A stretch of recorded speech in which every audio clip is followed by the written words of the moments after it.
Hi, everybody. Hello, I'm Ryan. I'm Bethany. And we are Ryan and Bethany Board Game Reviews. And today we'll be talking about deception, murder in Hong Kong. But before we do, we just want to remind you to subscribe so you can see our videos as they come out. This is us getting back in our way back machine. This is a 2014 release, you guys. 2014 release that we're going to bring up and talk about now. This game is designed by Toby Ho, and it is published by Gray Fox Games. All right, so a game that was released 10 years ago. Is that going to hold up to today's standards, today's design trends, things like that? Let's find out. Would it work for a family setting, you know? Is this going to be a game that could only play with your games late at night, your social deduction friends, or, you know, does that murder theme come on too strong for a family? Let's find out together. First, I'm going to show you how to play. All right, here is a potential setup for Deception, Murder in Hong Kong. I'm going to simulate kind of a little miniature game just trying to show you how it works. Before the game starts, what you're going to do is you're going to take these kind of roll cards. You'll take one forensic scientist, one murderer card, and then a whole bunch of investigator cards to kind of round out the table. So let's say in a 5-player game, 1, and then 3 investigators. You're going to shuffle those up and deal them out to everybody. Every player's going to look at them and keep it a secret, except for the forensic scientists. They're going to reveal their card and show everyone that they are, in fact, the forensic scientist. Everyone else is going to keep their role a secret. Everyone besides the forensic scientist is going to get 8 cards in front of them. 4 blue cards and 4 red cards. The blue cards are potential causes of death, whereas the red cards are more like evidence that you might find at the scene of the crime. One last thing I want to mention before we get into the start of the game is if you're playing with the higher player counts, you might also have a witness and an accomplice card in the mix as well.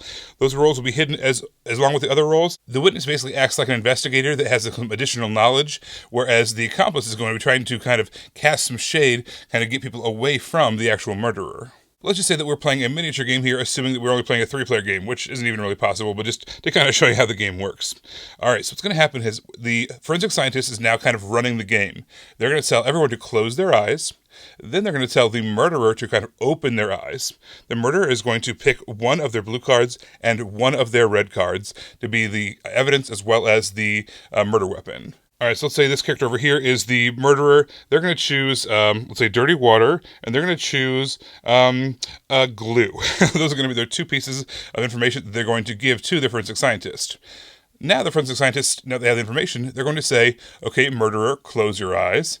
And now they're going to say, everyone, open your eyes. Now the forensic scientist is going to spend the rest of the game trying to get all of the other players to guess who the murderer is and what cards they chose. But the game would be too easy if they could just talk, right? So for the rest of the game, that player cannot talk. They're only going to be able to communicate using these tiles over here.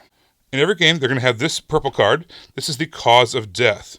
What they're going to be able to do is they're going to be able to put a bullet on a cause of death that they think might lead people to those 2 cards. Maybe we use illness or disease as the cause of death because dirty water is the card that we're trying to gear them towards. That might kind of also make them think about the amoebas over here on another player. That's okay. We'll have more chances to kind of narrow things down. It's a good place to start. Also, we've got over here these green tiles. These are basically the location of the crime. The forensic scientist is going to get a chance to choose one of these tiles and then choose one thing in it. All right, so let's put down a classroom.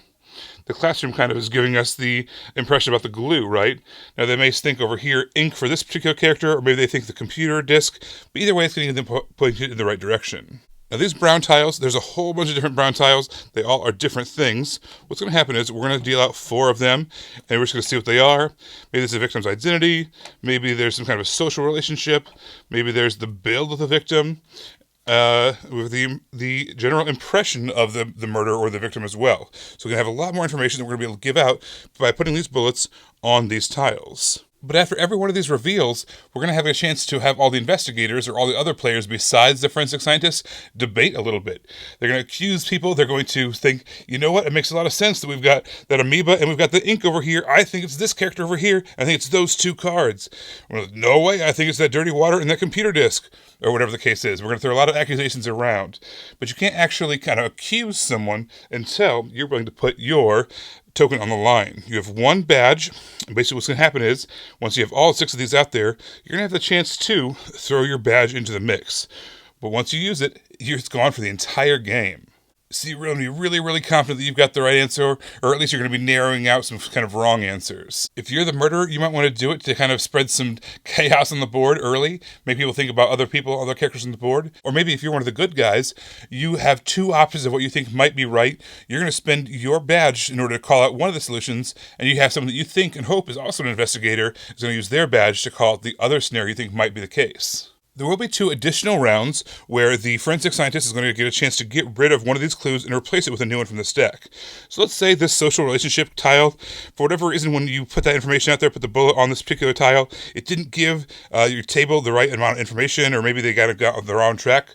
You basically get rid of that, replace it with a new one, put a new bullet on that, and now the players can go back into deliberation. You can do that one more time, get rid of a tile that you think maybe wasn't helpful, replace it, and put a new bullet on one of those categories, kind of trying to lead people to the right direction. And at that point, once you've done that twice, now the game is effectively over. Every player who has not yet used their badge has one last chance, kind of going in clockwise order, to call out who they think the murderer is, and what 2 cards, 1 blue and 1 red card, that they think are the correct combination. If anyone is able to guess the exact right combination, all the investigators and the forensic scientist win the game.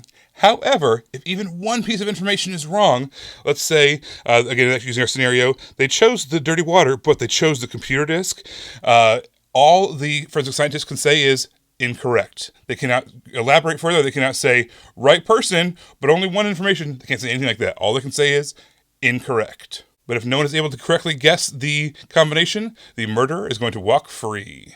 So this game, like when I think about this game, I think of a social deduction game, but it's like social deduction light. It's almost more of a logic puzzle. You're getting these clues and you have all these pictures in front of you and you're trying to figure out and eliminate, certain things that don't go with that picture. So it's not like the players are doing that, it's the pictures that are doing that. So I just thought that was really interesting because I remember playing this before we played it with our girls a very long time ago, and in my mind I had this as a social deduction game, but it's kind of more of a logic puzzle. Yeah, so especially if you're the forensic whatever they are, scientist, the way you're kind of trying to eliminate combinations on the board, you're trying to figure out what to remove rather than trying to eliminate like people per se. Yeah. I think that as far as the kind of, we'll call it social deduction, but again, we talk about it's not really social deduction. But when you're a traitor, the bad guy role, especially a hidden bad guy role, there's usually a lot of pressure on you to kind of lie, dance around, bluff. You have decisions to make, like, should I fail this mission? Should I succeed this mission? You have a lot of those kinds of decisions that you have to make. This is one of the lowest pressure, like, traitor, a hidden role, bad guy kind of roles that you can play. Really, all you have to do is pick out your combinations, tell the forensics person, and then you kind of just sit back and let the game play itself out. Yeah. If someone accuses you of your combinations, just say, like, okay, well, what about over here? And just redirect them, and that's it. You don't have to defend yourself too hard in this game. You don't have to bluff and lie or do all those things. You just simply...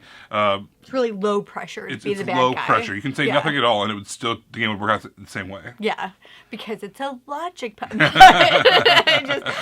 and I really like that everybody just gets that one guess. Sometimes in games like this, when you're throwing out accusations, you can kind of one person kind of take control of the entire game. But if that one person makes a guess or like is trying to force somebody to make a guess, you can just be like, use your guess. If you really think that's what it is, you do it. Or if they've made their guess and it was wrong, because they're the bad guy, obviously. But if they made their guess and it's wrong, they were wrong. Like, they weren't thinking right. So no, you don't have to listen to what they say. So I feel like giving only that one guess and having each person have their own guess instead of a group guess kind of eliminated from having that one person dominate the whole conversation. To me, this game is best played with higher player counts. If you can get to 10, 11, 12 players, it's absolutely chaos and a super lot of fun, especially when you have the extra roles in there. Yeah. You have, like, the witness, you have the accomplice roles in there mixed in with all the rest of the roles. It's the most full, best version of the game. This plays all the way down to 4 players, though, and that was really interesting to see, like, how would that work out with 4 players. Okay, so I will tell you, it is... If you're playing with all adults, 4 players is not as challenging. Yeah. However, this is the best way to play it with families. Oh my gosh, yes. If you're playing with younger my gosh, people yes. or people who are less good at that kind of bluffy lying stuff, that's the best player count, a 4 or 5 player count, because there's less information to look at. When you're playing with 12 players, there's 100 lot of cards, stuff out like there. 100 cards to look at. It's Yeah. a lot of information. But there's less information. If you are it's easier to figure out who the liar is or who the traitor is, but at the same time, there's a higher chance of you being the traitor, and it's fun for them to be a traitor with those low stakes. Oh, yeah, definitely. And yeah, go ahead. Yeah, this was just, I really enjoyed it playing it with our girls, which is the 4 of us, which kind of shocked me because like Ryan said, when I played this game in the past, in the way past, it was a larger group and I didn't know how that was going to scale, but like Ryan said, it actually worked really well with our girls. And just for reference, 7 and 10 were the ages, and I felt like it worked really well. They really enjoyed it and they wanted to do both parts. It wasn't like they liked just trying to redirect people, but we called the character the Bones. Like the If TV you've show watched Bones. Bones, yeah, there's a forensic anthropologist, and that's the forensic scientist. So we said, like, it's like your Bones, and they both wanted to be Bones, and they wanted everybody to be Bones, and then they also wanted to be able to redirect, so they didn't care what side they were on, and whenever we played, they immediately wanted to play again and back to back. I think like the first time we got this out with them, we played it 3 times in a row because that's what they wanted to do. I was just really impressed. I feel like it stands against the test of time. It worked really, really well. I agree. I mean, this is a great spooky game. It's got that, it does have a murder theme, but it's done non-verbally. It's not like you're describing a murder scene. You don't see any bloody body parts on the board or anything like that. Yeah. And it holds up over time. We've played, since this came out, we've played a ton of different, games like this in that genre, and this is still one of the ones that we come back to because of that. It works well for any setting. It's easy to teach. It's easy to play. It's low pressure. You can still kind of be conversational over it while still be thinking out the concepts in the game as well. This is one that I think Bethany mentioned holds up over time. This is going to be a keeper. This is going to be one that we play with our family, and as they get better and better at redirecting and bluffing and whatever the case is, I think this is going to be one that we'll be able to play for a long time, play with them with bigger and bigger groups as they get better and better at that kind of stuff. Everybody, thank you so much for watching it. Don't forget to subscribe so you can see our videos as they come out. Until then, you can find us in all of these places. You guys, thanks for watching, and we will see you next time. Bye. You guys, thanks for watching our shenanigans. As always, we appreciate it. Over here, if you follow this link, you're going to find a playlist we've handcrafted just for you because you watched this video. And if you check over here, this is a video that YouTube thinks you might like. So you can check that out if you want as well. All right, we appreciate it, guys. Thanks so much for watching, and we will see you next time. Bye.